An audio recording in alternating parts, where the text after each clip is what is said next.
Hello, everybody. TJ here, and Lauren, we're here. We're here together today, actually. Welcome to our session of UR Law for March 12, 2020. And as we like to start off with every call, because we think that we need to be protected, we're going to start off with a little prayer for those who wish to join in. In the name of the Father, Son, and the Holy Spirit. Lord, thank you for the blessings of being able to come together, and we ask you for your continued protection over all of us, in particular in these times of health concerns. We ask for special protection over our members and over all those and their families, and we ask for your continued protection over those who are dealing with many difficulties out there, some of them relating to what we're talking about, some of the other issues even outside of that. So we ask for continued prayer and protection over all of those. In Jesus' name we pray. Amen. All right. Now, of course, as you all know, we'll always announce that nothing in this call is to be construed as legal advice or tax advice. We may stray into those discussions, but these are just opinions expressed by us and others relevant to our site. But remember that it's not legal advice. We don't give you legal advice. We might give you direction. We try to teach you course material and general information like that. But we keep that in mind as you ask your questions. We will do a session here if we have success story time, but we have a kind of a special segment we're going to get into tonight. I'll get to that in just a minute. I think you're going to like what we're going to do tonight. And I'll always remind you that everyone here needs to learn their procedures. If you try to do any of this legal information without knowing basic procedures, you are going to have problems. And it's not a matter of just going in there and saying, don't have jurisdiction over me. You have to show them they don't have jurisdiction over you, and there's procedures for this kind of thing. So if you're learning procedures, you go to urlaw.org/JD, our website /JD, and that will get you access to an optional course that you can purchase. Very little money. It's How to Win Without a Lawyer, and it costs less than 1 hour of lawyer time to know what basically most lawyers know about how to win, and you can do it yourself. So that's worth a lot of money, just being able to have access to that. We recommend everyone use that system, regardless of what we're talking about. And what we're talking about tonight, you'll be able to use it with that too. And I'm actually traveling today, so I'm out of my normal location. I'm out in the Chicago area with our friend Lauren, and we're going to be doing kind of a role-playing scenario tonight. I've been asked a lot of people asking me for role plays. The problem is there's so many potential things we could role play, and of course there's so many variables that could come into play in that role playing. So there's I want you to keep in mind that what we're going to go through is not a template, but we're going to talk to you about a mindset and a role play that you can use to essentially help you move forward and more likely win just about any interaction in life. And I'm not just talking about court, we're also talking about life in general, relationships, and so on. So we're going to get into that here in a minute. I want to make kind of a special just note, because a lot of people out there are concerned about what's going on with, you can't go anywhere without somebody talking the coronavirus, so I guess we won't be the exception. No, we won't. But, I think that the world needs to put things in perspective in terms of world history and populations and percentage that are at risk. This is still a tiny fraction of most things that we've seen. I think the reason it's being overstated is to create fear, and when there is fear, there is no logic, and there's not reason. And there's a whole lot of people right now in the world panicking. And that means somebody over on the other side of this game is making money, because they make money off panic. And guess what? When you go to court, they're making money off your panic too, because you're not thinking reasonably. So tonight we're going to talk about a way to approach challenges and questions that goes against your very nature. Your nature is to fight. Tell them I'm not this and I'm that and I'm not this and I'm this and I'm that. And you know what? You notice that doesn't work very well, generally speaking. So we're going to talk again tonight, as we've talked about before, but we're going to hit it again tonight, the general way to approach many things that are coming at you. And we've talked about this in the past. It's called being a creditor. You see, as the creditors of our world, our society, our legal system, our monetary system, we are the creditors. They don't exist without us, because we are the collateral, and the one who's the collateral, the thing that is the collateral, is the thing of value. We are that collateral. What we don't keep in mind is that it's not just for them to abuse us, it's for us to use. To abuse us, it's for us to use. So when you come in, especially in court, or even just letters going back and forth, we're using the same process over and over again, and a lot of people don't see that. You gotta, and the questions I get quite often come back to this same principle. Is, you know, I've talked about Matthew 18 verses 15, 16, and 17. And essentially the quick summary of that is, and you go look this up, Matthew 18, then verses 15, 16, and 17, go look that up, it's the principle of due process. It's the principle of fairness. It's also the principle of taking control over a situation. If you learn it and you apply it, I assure you it's going to give you better outcomes. If all you feel like you're doing is fighting the system, then you're not doing this. And this is probably why you're losing. So we're going to get into that a little bit with a couple of examples. And it's really important to understand that you are the creditor. We are the ones that own this system, not them. This is why our website's called You Are Law. We haven't changed that aspect of what we're teaching.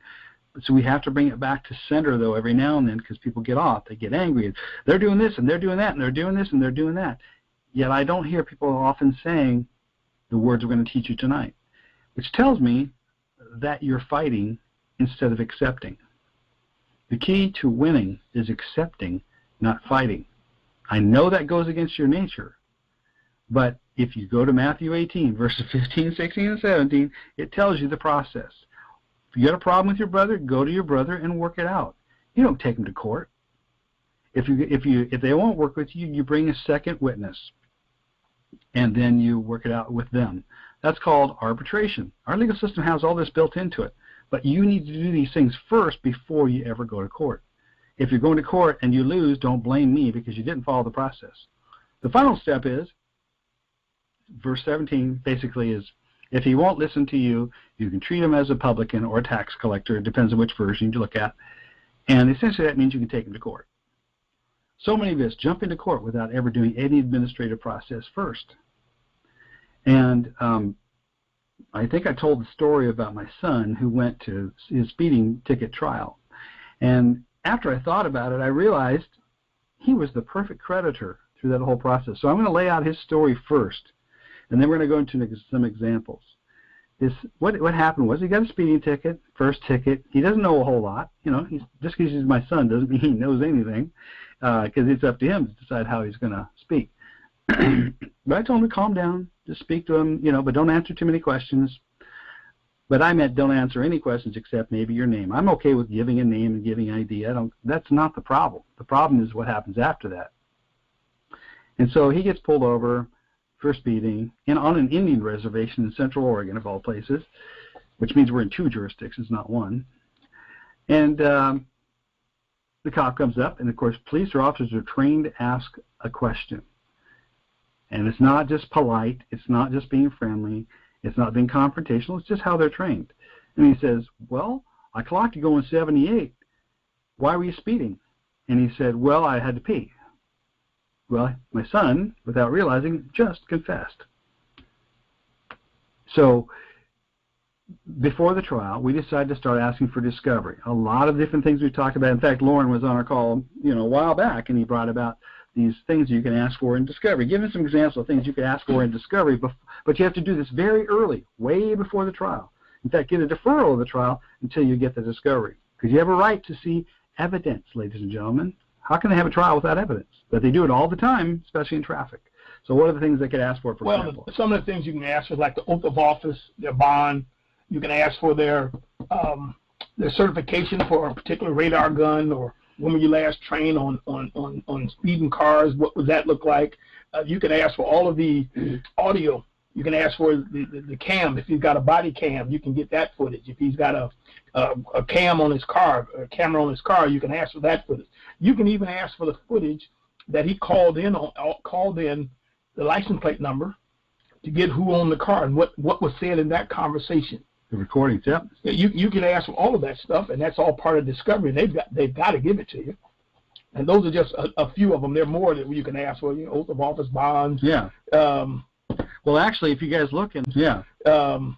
Well, actually, if you guys look in the traffic folders, there's one that talks about using, I think it talks about discovery. I think that's the folder. I forget the title of the folder, but there's only 3 of them. You'll figure it out. And then there's a document that says this. Basically, it's a discovery demand-based process. But you got to do this right after the ticket. You know, you've already got the ticket. Start asking for discovery. Discovery request is a jurisdictional question, by the way. You always say, oh, I challenge jurisdiction. I say, well, what was your basis for the challenge? Well, I just said I challenged it.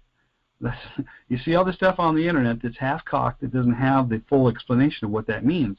You have to give them a reason to lose jurisdiction, show that they have lost it. They can lose jurisdiction by the right questions. So, for example, if they're proceeding without evidence, that's kind of basically a due process issue, and they can lose jurisdiction. So we approached it simply from the discovery phase. Now, I'm going to tell you right up front, my son was very weak through this whole thing. But I also did something that I told him to do, is be consistent and follow your plan no matter what they do. He did that much, and that actually was helpful. That's actually called being a creditor. So you're told your position. You're the one asking the questions. You don't have to answer any questions. You don't have to testify against yourself, and you're not going to. So you make this an inquiry. So our plan A was this. We get to the trial. We drove 200 miles to Central Oregon, to this little desert town. I mean, we're in this podunk little desert town. This little room, you know, that size, this little bedroom we're in here right now. That was the courtroom. And we waited, and we're thinking, well, if they don't show up, that's our first way to get the case dismissed. Well, apparently I found out after I sat there 15 minutes, I said, where's the judge? The judge wasn't even there. And they said, oh, well, we're waiting for the officer. He's going to be here. I said, well, how much grace period do you give him? They said, we give him 15 minutes. Okay, your rules are, remember, they're their rules. You got to go by their rules. It's their jurisdiction. I said, fine. Well, with literally 30 seconds to spare, he finally comes in. He'd been out on a patrol and had to come in for this trial. You can tell he wasn't happy about having to come in. I mean, this whole courtroom was empty. We were the only thing on the docket for the whole day in this little town. This little speeding ticket. So, and then the judge comes in, and she's this small Indian woman, and she spoke so softly we couldn't even hear her from about 5 feet away. She spoke under her voice, almost to herself. It was very strange. I think it was the Prozac Court of Warm Springs, and she was really strange. I mean, she was out there doing a peyote dance or something before this thing. She was off. Anyway, so court starts, and I told myself, okay, plan A is they're late and they get the case dismissed. Well, plan A was now off the table. Plan B is to go ahead and immediately motion to dismiss for lack of discovery and evidence. So they did the announcements, who's doing what, la la la la, and the lady, again, could barely hear what she said. She goes, well, would you like to go ahead and start now, Mr. Mars? You know, it was really weird, and in slow motion. And so he goes, well, Your Honor, I'd like to motion the case to be dismissed. See, if you motion to dismiss at the beginning of a case, even if you're there, you're not giving jurisdiction. You're challenging jurisdiction by motioning to dismiss for a reason. And in this case, it was discovery was not provided as required by law. Pretty simple. Because and he made sure he sent 2 letters, he made a couple of phone calls, he documented the phone calls, he even offered his phone records to the court and the letters that he sent. The judge was like, she was, what? And she didn't know what to think about all this paperwork we handed her. And he says, well, Your Honor, I haven't been given any of this. And we requested it. And she said, well, when did you request it? I said, you know, here's the dates. Here's the certified mail cards. It was delivered. He started providing her the evidence, right? He has evidence. They have none, right? You think, well, he's going to just win this slam dunk. But again, he was not very assertive. That was the problem. He was like, well, here's the certified mail cards, and, you know, here's the letter. And anyway, so this thing went on, and she looks it over, and she goes, discovery motion denied. And I said, excuse me, Your Honor, we didn't move the court for a discovery motion. We moved the court to dismiss for lack of discovery. They did not provide it. So she goes, well, denied. And so I made her make sure he said on the record, so you're saying we're proceeding without discovery, without the opportunity for discovery? She goes, yes. Okay, now if it was me, I would have been a lot more assertive on that point. This should have not have proceeded without evidence. How are they proceeding without evidence? But they do it all the time in traffic cases. So anyway, They start forward. The cop talks. The cop was terrible. He was weak. He was a little limp. He didn't, barely got his story out. And then my son started asking questions. So, Officer so-and-so, did you send me the discovery? He goes, well, I think we did. He goes, so you did you or didn't? He goes, well, I'm not really sure. Now, I would have been right on that point saying, well, Your Honor, he's basically acknowledging we have not, they may have sent it, but we have not received it. And there's no evidence to the contrary. Now, they just had mailed it that day. Now, so it's the wrong answer, wrong question to say, did you send it? The question is, do you have evidence that I received it? You see, because the only thing that matters is evidence. Sending is not evidence. Receiving is. So anyway, he didn't make a strong point there. So I thought that was kind of that was an opportunity right there to move the court again and move the court to dismiss. You move the court, you don't ask. And he had that chance. But he stayed on his plan. Like I said, so plan A was they don't show, plan B, motion to dismiss, they move on. Now we're into plan C, ask the questions. So he goes through a bunch of questions. Cop was terrible, stammered on it. He didn't have the answers to most of the questions. And he started asking questions about the speedometer in the police car and the radar. When did you tune it? Okay, did you bring the records of that? Well, no. Oh, so you haven't brought the records here today, And again, he could have made a bigger deal about that. He didn't. So he kind of let it go. That was the problem. By not being assertive in court in a polite way. I'm not talking about being mean. I'm talking about being assertive in being firm and standing up for your case and asking the questions. My son just kept asking questions, though. And got to the end, and finally the judge goes, well, I'm going to find the defendant guilty. Very softly, not very firm. And so my son looks at me, and I tell him, now we're into phase 4. Phase 4 is, see, he didn't get shaken. He had a plan, step by step. So he didn't get shaken by that. He was ready for the next thing. And he says, so we're going to proceed with, you're making a decision without discovery and evidence. Is that what I understand? And I object for the record that the court is, he actually did the objection twice. He renewed his objection. This was the second time. He renews his objection. And she goes, okay, it's duly noted. It's in the record. We are recording. Okay, great. So that's as good as you can do. You create a record. She goes, and you need appeals. Here's how you go appeal. See, she knew we were moving to an appeal. That's good. If she says that, she knows we've accomplished that task, okay, of creating an appealable case. A lot of people don't have appealable cases because they don't establish it. You can't go later and say, I want to appeal something if you didn't establish it in the record first. Very important to get this. That's a procedural question. But again, my son, because he knew the questions to ask along the way, he caused that to happen. Remember, he was losing every step of the way. Gets to the end. She goes, well, I find the defendant guilty. And he says, so, Your Honor, remember my objection. Are you sure you're going to proceed to a guilty without evidence? That's right. That's what I'm going to do. All right. Well, the record shows blah, blah, blah. She goes, so she looks at the ticket. She goes, so the fine is, and she looks at the ticket. She hadn't even looked at any of this stuff before she came in. And $250. She kind of looks down and looks up at him. And this is where it got very interesting. This is where I said my son was truly a creditor.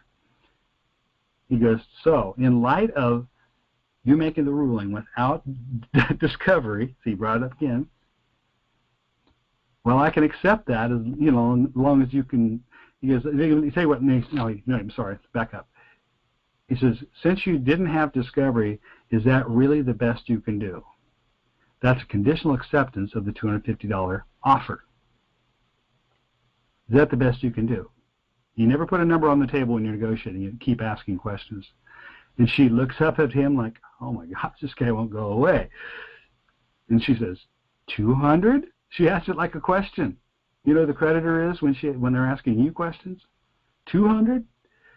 And then he goes, Your Honor, pause. I told him, pause, take your time.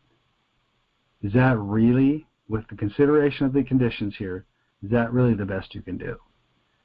And she goes, 175, and that's my final offer?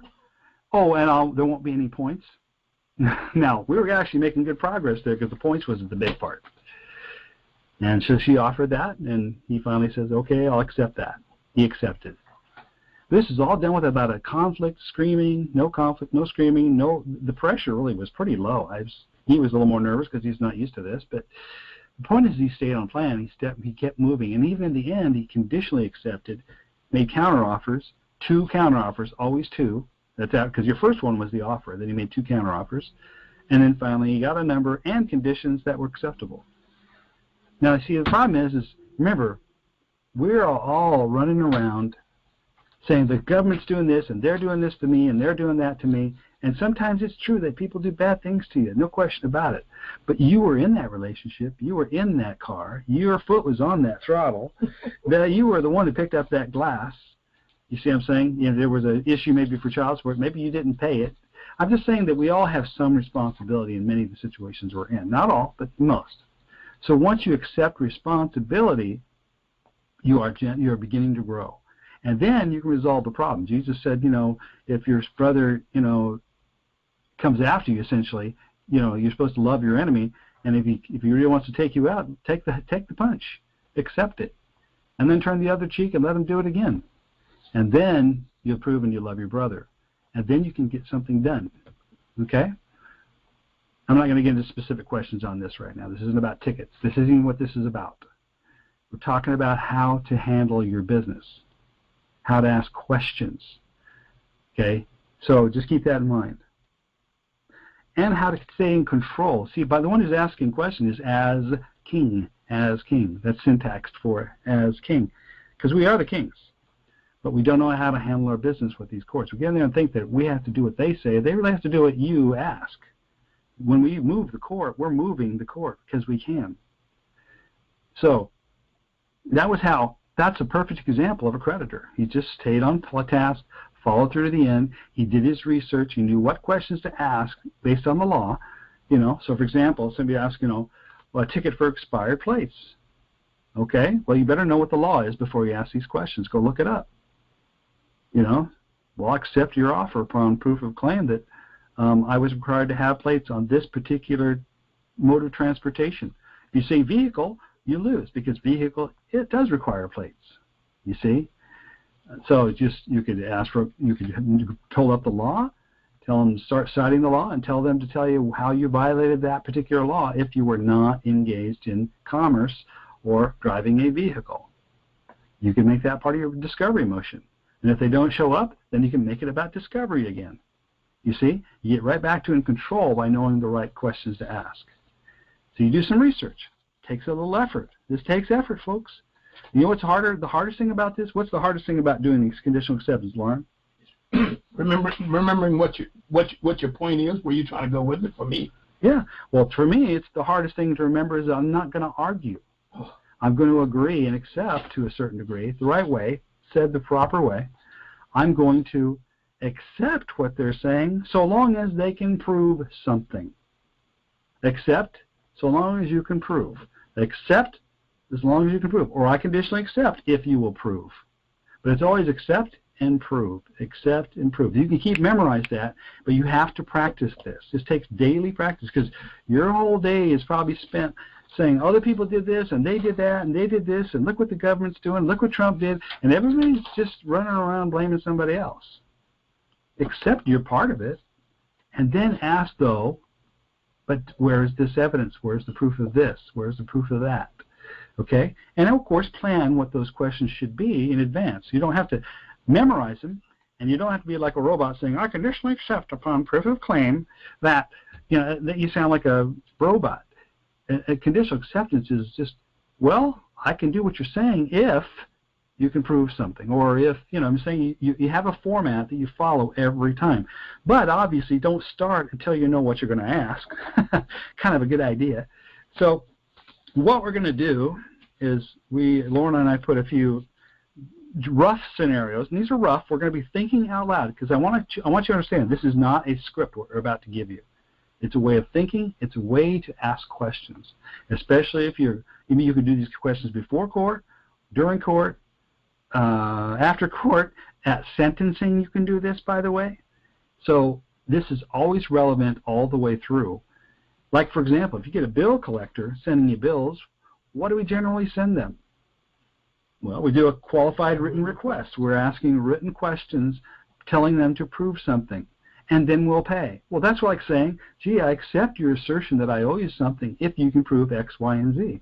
Now, if they don't prove X, Y, and Z, that's discovery request. You're creating a demand for discovery. If it goes to court, you say, look, I contacted them 3 times. Here's what they sent back. It isn't an answer. I'm being denied discovery. Discovery is one of the most fundamental issues in procedural issues in court. They will respect that problem. Now, if you assert it, you can't be passive. My son was too passive. He could have won this case easily. But because he had a plan all the way to the end, what's the worst case scenario, he still came out okay in the end. He came out better than worse. But he also learned how to be a creditor. And this is some of the most valuable information I'm ever going to teach you. So we're going to give you a few scenarios, but I want to, when I'm done, by the way, I might ask you questions tonight. I'm not here to answer your questions about this, that, and the other thing, and what this judge did to you. We may ask you some questions. So if you put your hand up, I'm going to be asking you questions tonight. And I want to hear you conditionally accept. And, okay, that's the name of the game tonight. This is a special call. This is how we're going to do it. You don't learn by me talking to you for 2.5 hours. Lauren, I've been sitting here for a day and a half with Lauren talking to him, and he's bored to death. He doesn't want to hear me anymore say another damn thing about this because I keep proving him wrong, right? Yeah, been that kind of week. Because you tend to jump into the anger argument mode. Well, the law says this. You know, well, I don't have to do that because I've got a passport. You still may have to deal with this stuff. Okay? Those things might help, but they are not your Captain America shield. Your Captain America shield's right between your ears. Yes, sir. And they know it. That court's having session because of you, and you're making them money. Okay? So remember, if I call you up, it is not for the purpose of getting into this big detailed thing about your case. It's to ask you questions. So if you get your hand raised, you better be ready. All right. So be a creditor for a day. This is your exercise for the week. I've done this before, and I want more people to practice this. I accept if you can prove, or I conditionally accept if you can prove. Start off the sentence with something like that, and then I want you to make it a point that I can't get out of. Okay? Make me prove something that I probably can't prove. Like, well, I conditionally accept your offer that I have to have a driver's license. If you can prove that I was driving and not, in fact, just transiting as excluded by a 401(3)(b) law. Okay, you could actually insert the law in there, and if you can prove to me that I wasn't, in fact, simply just that the law doesn't apply, or prove to me the law does apply. Okay, prove it. You're not asking, you're saying prove it. You're moving the court. So you have to learn how to be a creditor and accept. And you can do this eating breakfast. You can do this with your spouse. And you can do it for a day, and people won't even realize you're doing it if you do it carefully. But at the end of the day, you'll have less stress in your life because everybody's going to be like, hey, things are coming together smoothly because you're doing acceptances instead of fighting. So be a creditor of the day with a conditional acceptance. That's our subject. All right, so let's say you have a traffic case. Maybe you've done some discovery emails back and forth, or you sent some letters. If you don't build a record, you can't show anything to the court. If you don't build a record, you wait till the last minute, this isn't nearly as effective because you didn't ask for it, and you have to give the other side fair opportunity to do it. You don't say, I gave you a discovery request yesterday and you didn't deliver it today. Well, they're going to say you didn't give us enough time. Okay, they'll win in that case. It's procedures, procedures, procedures. Always ask for discovery early and often and stick on it. You'd be surprised how often that can win your case if you're persistent and you know what you're asking for. So you've asked for discovery, which is evidence, and they've not provided it. So, let's just, I'll use my son's example. So you can ask me, I'll say, hey, Your Honor, we've asked for discovery. I have evidence that on this day and this day and this day, I sent, see, he wasn't that specific. Here's my proof. Here's my evidence. I've been asked for discovery, and I'm being denied it. I want to know how can the court proceed without the evidence, other than the cop speaking in a ticket. Proof of anything. I didn't ask you to rule on the evidence, Your Honor. Did I? See, that's another conditional acceptance. So, Your Honor, what I'd like to do is ask the court, they say, we'd like to proceed. I said, well, I'll accept your offer to proceed if you can prove that the court can proceed when there's been a discovery request that's been denied. If the court can prove to me, or the prosecutor, or whoever, can prove to me that they can proceed and deny my discovery at the same time. Now that's a killer question. How can they deny their own basic rules? You see, because you base it on their rules. Based on their rules, that's some of your best ammunition. Let's see, what's another one? Let's say, oh, how about this one, Lauren? I bet you can answer this one. Okay. But even you can answer this. Even I can answer this. Okay. All right. So we're in court, and people quite often get themselves in this situation. Well, I'm not going to enter a plea because I'm a sovereign man, and I am a glow-in-the-dark, and I filed papers in Georgia that say, now, by the way, I'm not saying all that stuff's stupid. I'm simply saying it's not what's going to get you out of the problem. So I filed papers and this, that, and then I'm an American national. Okay? So, and the judge says, okay, look, this is when the judge is like, all right, this guy doesn't know what he's talking about. We're not here for that. We're here to enter a plea today. Well, I'll accept your offer of a plea as soon as you can prove that there's an actual rule or law that I've violated. Okay. Well, you have violated Statute 401B of the Dewey, Cheatham, and Howe law. Great. I'll accept that as soon as you can show me how it applies to me as a human, as a man. Well, it says right here that the law is for all persons engaged in blah, blah, blah, blah, blah, and so I say that it applies to you. Okay. I'll accept that. Can you show me in writing how that applies to me? Great answers. Actually, that was better than I thought. I'm buying you banana after this. Yeah, right. No, okay, peanuts. All right. So, or let's say, well, he's not responsive. We're going to enter a plea for him.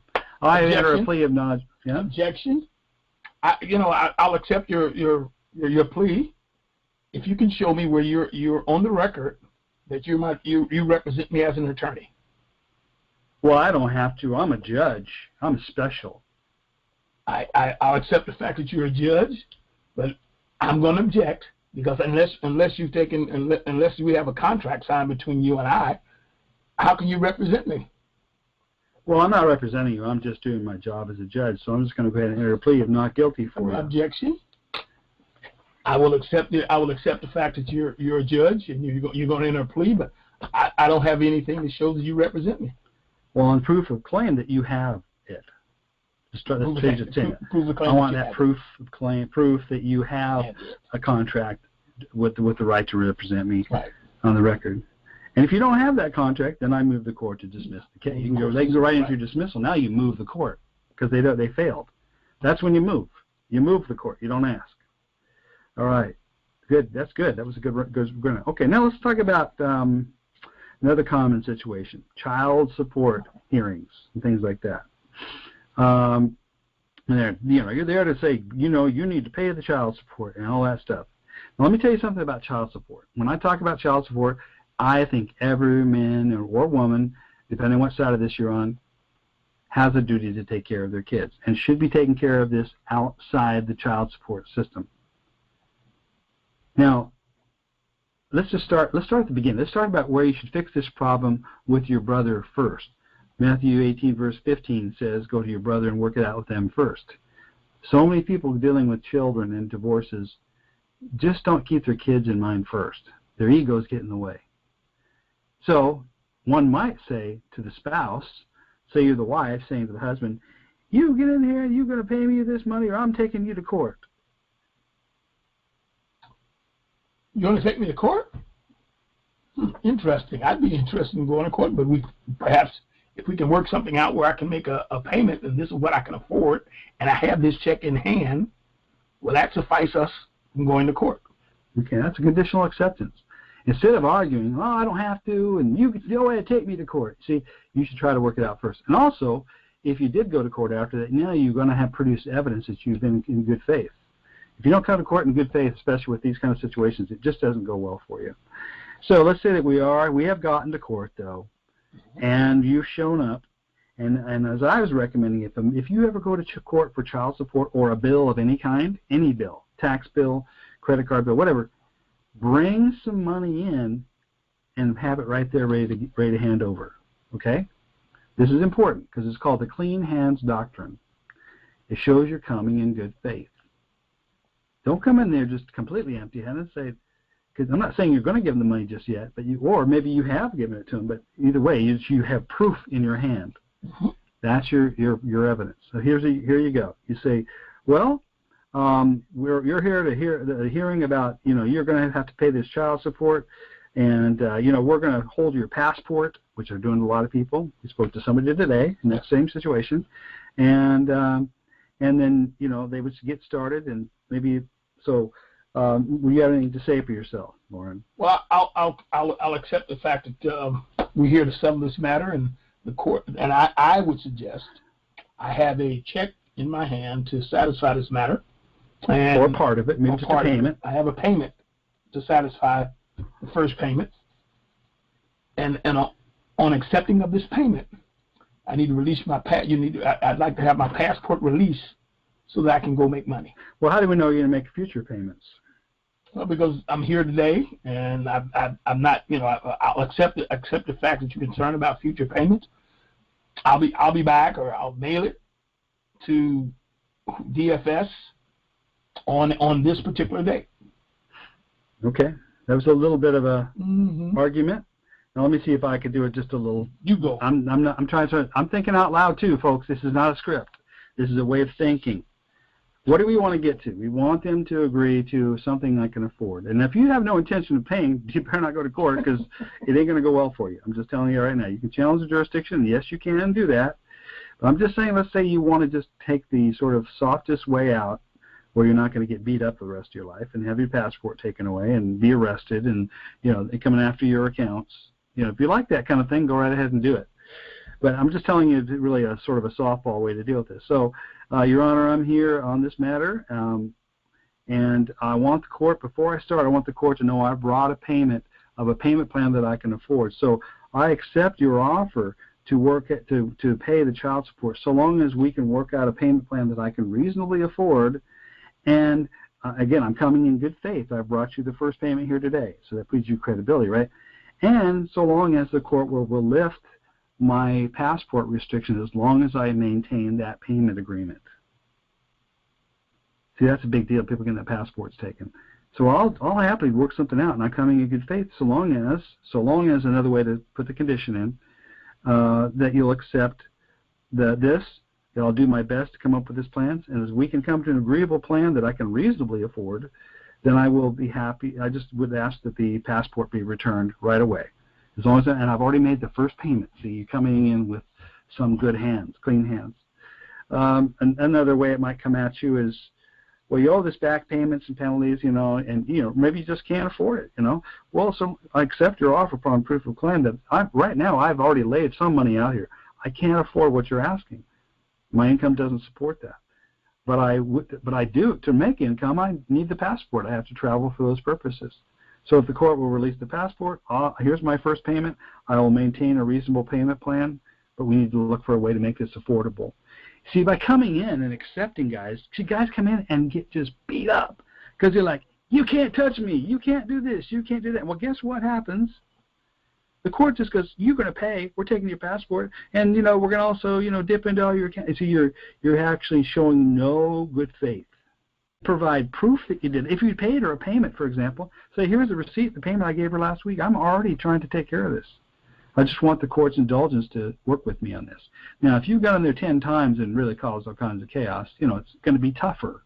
But you can keep conditionally accepting, well, I'll do that if you can prove that, or if you can return the passport, I'll continue this, but come in good, clean hands. If you come in there with, if you owe a debt and you really don't have any other realistic plan to deal with it, then come with clean hands. Bring something in and say, this is what I can do.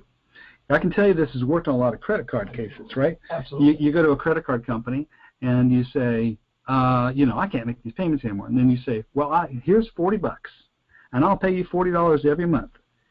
so long as you'll stop the collection process while I do it. Now, once they've accepted the $40 and haven't denied that, that's as good as gold. They've accepted it. And you can do this with all kinds of payment situations. Maybe right now you can only afford $40 a month on the child support, and they want $500. Well, you send them $40 and say, this is the best I can do right now. And as long as they accept it, that begins to create a new contract.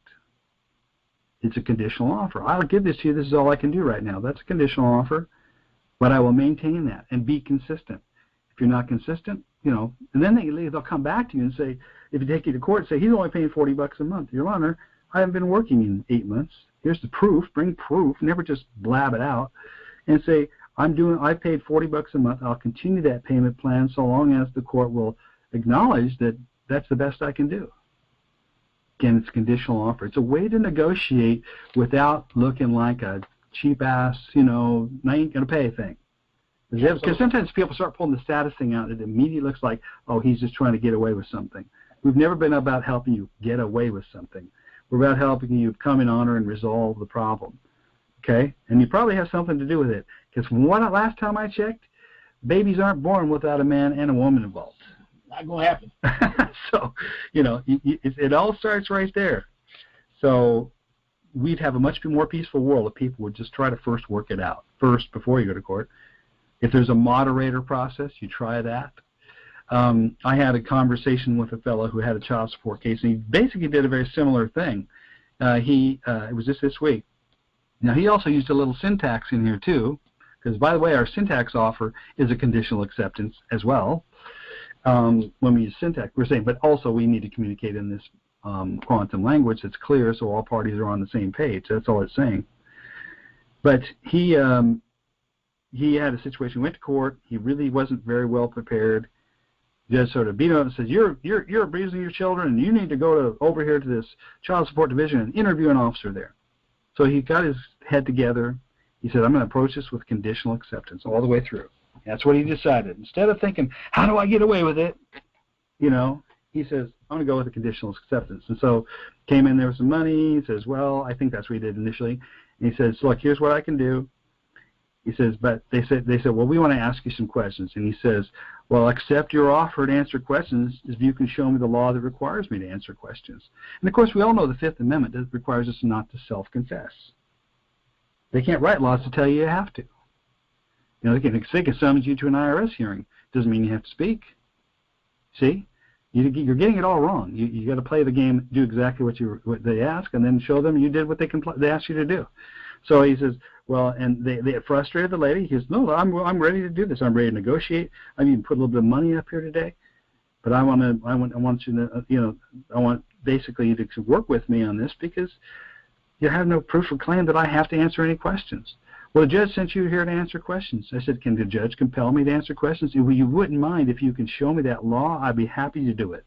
Please show me the law. You're pushing him to show the law. You're prosecuting yourself. Yes, if you show me that law, I will do it. In fact, I would deserve to pay it if you can show me that law. That's advocating for them. It's a strategy. And then she couldn't. And not only did that happen after that, he then went back to, he put a syntax version of a motion for recusal of the judge for trying to force him to break his own constitutional right. And he wrote it in quantum syntax with the basic for the judge is with the void of the jurisdiction for the order of speaking against oneself or something like that. It was sort of written in the quantum form. I don't have it in front of me. Judge recused himself. I got the copy of the letter in front of me. So I'm just telling you this stuff works because you're in a position of honor, you're coming in good faith, you're using your tools, and you're asking for, and when you move the court, you move it. You don't just ask, you move the court to do this. You're the one in charge. Okay. Same thing on the tax issue. Let's say that you're summoned to bring your books and records. Books and records. You've all seen this, right? I learned this actually from our friend Gene, but also he didn't quite say the words I'm using, but he has a similar approach. He just says, well, I'm here with my books and records per your requirement. So now you can't say I didn't comply. But it didn't say you had to open the box. It didn't say you had to speak. So when he got there, he says, well, I'm here with my books and records per your request. And it's, well, this is for the examination of blah, blah, blah, blah. I said, got that. Where in that order does it tell me I'm compelled just to speak against myself, against the Fifth Amendment? Oh, that's why they didn't write it in the order, right? Get it? See, they get you there, then you volunteer. He says, well, as soon as you can show me where the order is that I'm compelled to speak against myself by giving you books and records as well as speaking about it, then I'll be happy to do it. Well, after about the third time, they pretty much escorted him. Tell them your story, Lauren. Well, when I went to the IRS office, lovely. Closer. Well, I went to the IRS office. They summons me there, so I go. And I have a list of questions that I ask. And I kind of go in like Columbo, but the questions will go like this. I asked the woman, what her name was. I'm just going to say Mrs. Wright. And what is your title? I'm the senior auditor for the IRS. Great. I said, Mrs. Wright, can I see your oath of office and your bond? She says, well, I haven't seen that thing in 26 years. I said, well, today is a very special day. We're going to take a look at it. She says, I don't have it, but I'll go get my supervisor. So I say, tell your supervisor to bring her oath of office and bond as well. So she comes back, and they, try to give me a hard time. They start quizzing me, and I just simply said, I'm not sure about this, but I'm here to cooperate with you guys 110%. There's his acceptance. As long as you don't violate my Fifth Amendment right. Can we agree to that? So then she says, well, I don't know about that. I said, well, no, I'm here to cooperate. I'm your guy. I'm here to do this 110%. I said, I have one other question. I'm just asking. Is the IRS a government agency? At that point, she left the room, and this is a true story. She came back with 2 armed guards, and they said, sir, you can leave now. And I said, excuse me, I'm here for an audit. I'm not quite sure that we've closed this thing. I mean, I want to get some closure before we go. The guy said, sir, right this way. They escorted me to the front door and told me to have a nice day, and I've not heard from the IRS since. How many years ago was that? Oh, that's been about 6 years ago. See, folks, your behavior and your actions get you a lot further than fighting and papers. Now, you can do some of this on paper, of course. You can always do a conditional acceptance on paper. That's an offer to pay if you can show me X, Y, and Z. Whatever the issue is, see, you understand that these people just generally don't have it unless you volunteer. And you can waive your rights. You can waive the Fifth Amendment. You can waive the Fourth. You can waive the First. But let me tell you what, when you're speaking, you have a right to speak. You also have a right to contract. The Constitution allows for the right to contract. People think, oh, that's great. That was great. Well, that allows them to get you to do anything that you'll volunteer for. You volunteer to get yourself into that mortgage problem. You got a mortgage. Let's face it. If you didn't have a better plan than just later on just stopping payments, that's not a very good plan. And, of course, when we do qualified written requests on mortgages, we're doing the same thing. It doesn't generally make them go away, but it gives you a record you can build on for later if you really want to fight it. I don't recommend fighting mortgages because they already got a piece of your property in their hands. That's the problem with that. Pay it off faster and just don't do it again. So, I will happily file a tax return upon your proof of claim that you can require by law that I have to file a 1040. Please show me that law. There's no such law that says that. Now, this isn't IRS advice. We're talking about how to apply this to different situations. Books and records is a great one. Oftentimes the judge is going to say, when he tries to stall you, they'll say, well, we're not here for that today. We're here to get a plea, or we're here to move the court forward on a case. And then you might say, well, I'm happy to move forward with the case so long as you can show me or prove to me blank. Go in there with a few good pieces that that they can't prove, that you can actually are entitled to ask for, like discovery, like the code. Is the code actual law and not just prima facie evidence of law like most U.S. codes are? Because they only apply to certain people.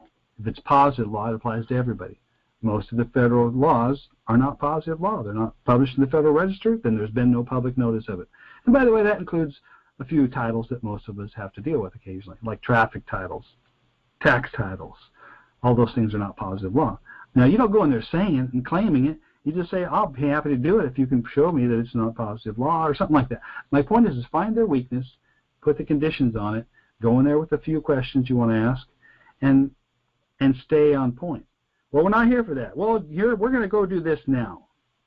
Or we're going to file for a continuance. like, let's say, for example, you're one of our slam dunk students, and speedy trial is a big part of that subject. Well, maybe they say, well, we're going to give you a continuance to go get a new lawyer. Well, so long as, and I was, all you have to say when that was like, so long as I'm not waiving my speedy trial rights, we're not adding time. So long as, saying it's like that is a conditional acceptance. You're just saying, so long as you don't waive my speedy trial rights. Or if they say, we're going to appoint you an attorney, so long as the court understands that I have a right to choose a counsel of my choosing. Like you're creating a record at least. And if you're on the slam dunk, I won't get into more detail here because that's strictly for the private slam dunk training. But there's a strategy they continue to try to push the case forward, and you put that condition back in there and accept it. Accept it with the condition. That's how you win the argument. You're in control. Most people don't understand this idea of acceptance. They think it's a way of confessing or saying you're guilty. I never said I'm guilty to this crime or whatever the charge is. I'm simply saying I accept it so long as you can prove. I'm in control as soon as I say that. You want to stay king, keep as king. But you're not really even asking. You're stating with the condition. Okay? If you can memorize this and practice it, like tomorrow when you sit down at breakfast and your wife's across the table and she says, "Do you want some eggs?" I said, "Well, as long as you can also throw some toast in with that." No, I'm not kidding. That's that's a real example of how you could do that. Oh, well, I'd like you to serve me some donuts. Well, so long as you can show me those donuts don't have any calories. I mean, you can do it with anything. And the more you practice this, you will make more money. You will get better jobs. You will get better results with your kids. You'll get better results with your spouse. You'll get better results with just correspondence. You'll get better results with administrative people you have to deal with. You're always walking in peace and accepting like Christ. I'm not trying to give you a sermon here. I'm trying to teach you a tool that works in life, and one of which is to accept just about everything, so long as they can prove X, Y, and Z. And if you know what those good things are and you just do a little research, you'll find out that you can do that. So that's my sermon on conditional acceptance. Now, what I want to do is if anybody that's raising their hands, I'm going to challenge you to give me a conditional accept. I'll give you a question, and I want to see how you conditionally accept it. Okay? So let's see what we got in the queue. Okay, we got Dorothy. She's ready for the challenge. Or, by the way, if you have a success story, we will take that. I'm not taking general questions. I want people that want to go ahead and try this. Dorothy, are you on?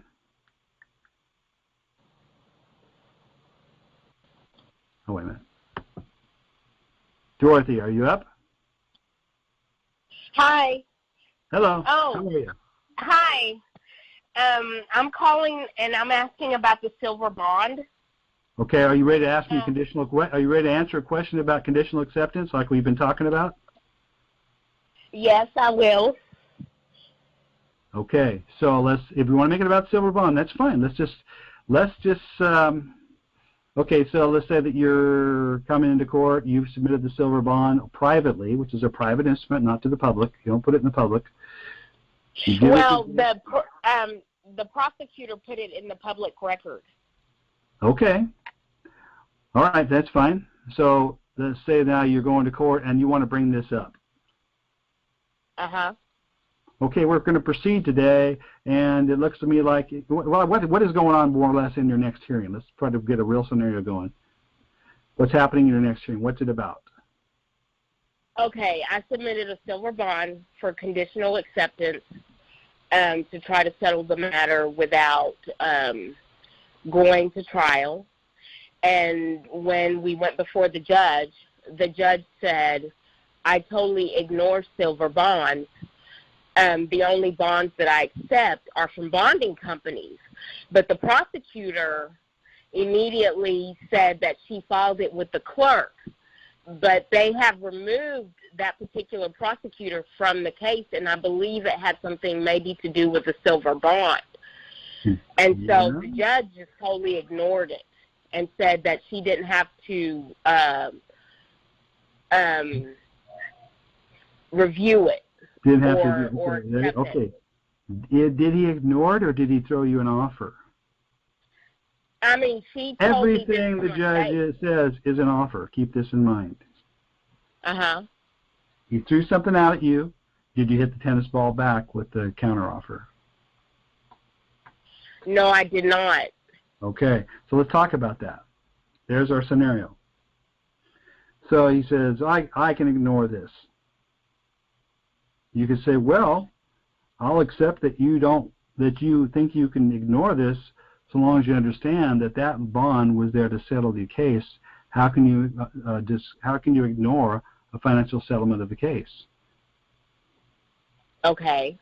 So Something do like I that. need to resubmit and resend the bond to the new prosecutor and back to the judge?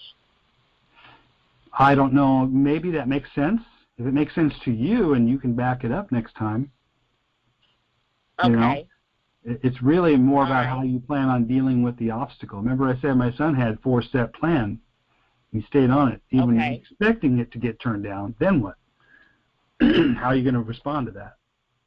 So, well, I accept your assertion that my attorney tried telling me that I was stupid for submitting such a thing, and what was it, and it didn't make sense. That's but correct. I mean, I totally ignore him. And well, if you have an attorney, you can't do a silver bond. He's right. It's a pro se private really? matter. You cannot mix public and private. You can't have an attorney and then do private processes at the same time. You're stuck under the public. So when he says it doesn't make sense, technically speaking, he's right. And the judge is technically right in saying he can ignore it because you brought in a public case. You're not coming, when you're pro se, you're operating both public and privately. So what do I need to do? I need to dismiss the attorney? Well, you should. I'm not going to tell you to dismiss your attorney. Depends on your game plan. What is this basically about? What kind of case? It was somebody who was a family member, friend, who was actually, I was the next. Just tell me what you charged with something. What's going on? No, not me personally. It was a friend, and I was the next friend. I was kind of helping represent them. Oh, and, well, you can't do that necessarily. Okay. Okay. Yeah, you got a lot of mixed parts there. You could do it for them, but they will be their voice is the only voice of power. Okay. It's very hard to. Thank you. You can't help somebody that won't help themselves, and it's very difficult sometimes because a lot of people aren't equipped. I get it. But if they're going to use a silver bond, they better have a 3 or 4 step plan about what to do if this happens, if this happens, if this happens, and have that response ready. Because the bond is not a silver bullet. It's just a step in a process of a conditional acceptance offer. Okay. Thank you very much. Okay, I hope that helped. Uh-huh. Okay. Next question.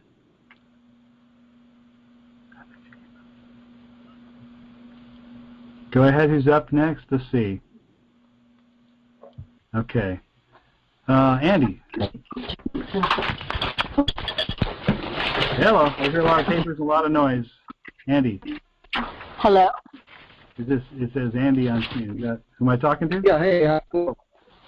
Hi. Good. I'm looking at an affidavit to support a search warrant against myself, and under where the seal is on the back page. Are you asking me? Are we setting up a scenario to do a conditional acceptance? Can I offer you a consistent conditional acceptance question? I'm not here to give legal advice. No, I'm just wondering if the seal is valid without the name of the judge on it. It says it's Circuit Court Judgment Commissioner, and it has a scribble name, but it doesn't have a name under it. I don't know what the rules are in your court and in your jurisdiction, but you might want to look that up for yourself. I don't know. I couldn't know. I don't know every law in every court. Right, I didn't know if I the look seals things up were... just like you have to. So I'd ask you get to court and you want to ask that question. Okay, how do you want to proceed? You get into court. I don't know what the matter is resolving. Let's say next time you're in court and they say, well, we're ready to proceed here. What might you do? I might say I'd be willing to proceed if you could prove that this notary seal was valid and legal. Perfect. But make sure you know the answer, by the way. If you're going to ask that, Yeah. make sure you know the answer to win. Yeah. No. You do your research first. If you're going to ask the question like that, make sure you know the answer. Yeah, I got that for sure. Thank you. Okay? Thank you. That was a good way to come back to it. Okay. Okay, and we have no duty to submit. Well, we'll see about that. All right, well, I got no questions for you except for your questions. All right. What kind of scenario can you think of? Let's do tax. Okay, the income tax, sales tax, what kind of property tax, what is it? Income tax. Income, federal, state? Federal, why not? Okay, so you would be there on a hearing, or are you at a collection due process hearing, or are you at a talking to an agent? Are you in a tax court, federal court? Audit. Let's say early in the process. What did the gentleman in the back say? What about an audit? Are you there for an audit? No, I have no scenario, no situation. I'm just Okay. I'm here to role play. Well, one of the things you can do, for example, they do give you what's called a collection due process hearing, but most people lose them because they go in there trying to cite the law, and they don't have to pay attention to the law. But you could ask them some important questions. Mm-hmm. So I don't know if you've done any research in this area, but if you've done some research, maybe you can come up with a couple of zingers that you can ask. So you're here for the audit today, Mr. No Duty to Submit. And just kidding. And you are here for a collection due process hearing. It appears you owe $52,000. Did you bring your checkbook with you? I'm here to settle this matter as quickly as possible. If you guys can just show to me where I have any liability for this income tax. Oh, well, it says right here on the bill that this is how much you owe. What bill? Well, the piece of paper, because you would be there because of some piece of paper you got. Okay. And you submitted a request for a hearing. Mm-hmm. Okay. So you got this bill that says you owe $52,000. So, yeah, we're just here to basically get that collected. Sure. As soon as you could prove to me where I've earned federal income, I am happy to pay the exact dollar amount that shows on that bill. Okay. So did you bring your tax returns so we can look at that and see how much income you earned? No, but I have this conditional acceptance letter that I sent to one of the secretaries and saying I'm willing to pay in full as long as you guys could show me where I earned any federal income. Well, it's sort of let's see, the records here. It looks to me like you got a W-2. That looks to me like you got income. No, correct. Oh, you almost got it. So you went, no! Correct. No, you can't do this to me! No, don't do that. Keep cool. Be asking the next question, the next conditional acceptance. Go ahead. Absolutely. Correct, yes. My former boss believes that all of us are federal employees and that we all have to file a W-2. So I let him know in advance. It's in the letter that I sent you guys that you guys have not responded to yet. So it's all laid out there. As soon as you guys could prove to me that, that I have any liability, any real liability besides this, I filled out a 1040. Oh no! That's bad, right? Discussion form here. But correcting the matter. Okay. So you're here to correct the 1040 return. We do have a amended return policy that you could use to do that. That's what I use. I'm sorry, I forgot the name of it. Okay. So anyway, do you see how they start asking you questions, and as soon as you're following you're not coming right back to you. I mean, your response is pretty good. You might have to use some really precise words in how you respond. I mean, you say, so long as you can prove that there is in fact a law requiring me, an average private American, to file and pay. But since you filed, guess what? You volunteered. So you got to deal with it that way now. Mm-hmm. Well, you threw me with the W-2, so I didn't want to deny you that I did it. Because in my head, I haven't filed any W-2 or 1040 or 1099, none of those. Okay. So yeah, there you go. The point is, but if you're prepared, and you probably weren't prepared, but you would go in there probably with a few pre-written, pre-thought-out questions they might ask you, and then do the conditional acceptance, have that ready to go, where the conditional acceptance always concludes with something that's wrong with their position. And sometimes it's their own rules and regulations. Yeah, so long as I've read it, Title 26, 101.2, it doesn't say this. Or, you don't have to be that specific sometimes, but, you simply say, can you show me where I'm required to self-confess? Well, you requested a hearing, they might say. Well, but I'm here to find out whether I'm, where's the law that requires me to file? If you're a non-filer, it's easier to say this. But once you file, you're going to have to go through a few more hoops. And the more specific you are, the better off you'll fare off. Exactly. Especially if you know the answer to your conclusion is that there's no answer. Yeah, prove it. You're always saying, but prove it. Yeah, if you can prove it, I'll be happy to do it. Yes, I'd be happy to do it if you can prove that. You're not going to provide me any proof, then how can you make a claim? Well, your own papers are proof. Yeah, but how does that prove that I don't have a right to correct it?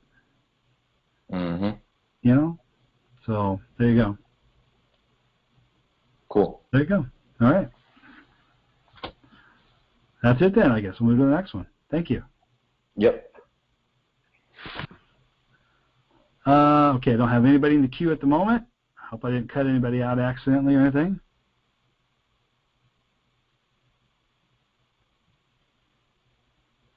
Okay. So bottom line is, I think you got the idea. I hope that you'll take this recording, maybe download the MP3 version of it, and stick it on your phone, and listen to this and start. But it won't work until you practice it. It's so easy, and hit yourself with 10 questions that are going to be tough questions about your situation that the judge might try. And you can go to court. If you don't know what judges do, go sit in the courtroom for a few hours during DUI cases. Well, that's a laydown. Everybody walks in there like a sheep and just goes, bah! Give me a little time. Here's your fee. Go do your classes and move on. Or, there might be a conditional acceptance. But make sure the conditional acceptance makes sense according even to law sometimes, right? I mean, the problem with DUIs is it's different situations. You might have a situation where you did not have a license. You never have had a license. Well, that's going to be different than if you have a license, because now you have a contract, and the contract says they can give you blood tests, and you are subject to the law. So you'd use a different conditional acceptance on those different situations. So there's no way to give you one blanket answer for every situation. Okay? And by the way, somebody's talking about returning plates. If you're going to return your plates or revoke a license or anything like that, you need to also send something that proves you revoked all your signatures on those contracts. Because guess what? They're still there. If you don't revoke the contract still lays around. And they can still get you if you're doing that. So you have to take it all the way and then get proof that they've been notified. And they probably don't have to agree necessarily, but you get proof they were notified. Then that proof is your court papers if you ever need it. Okay?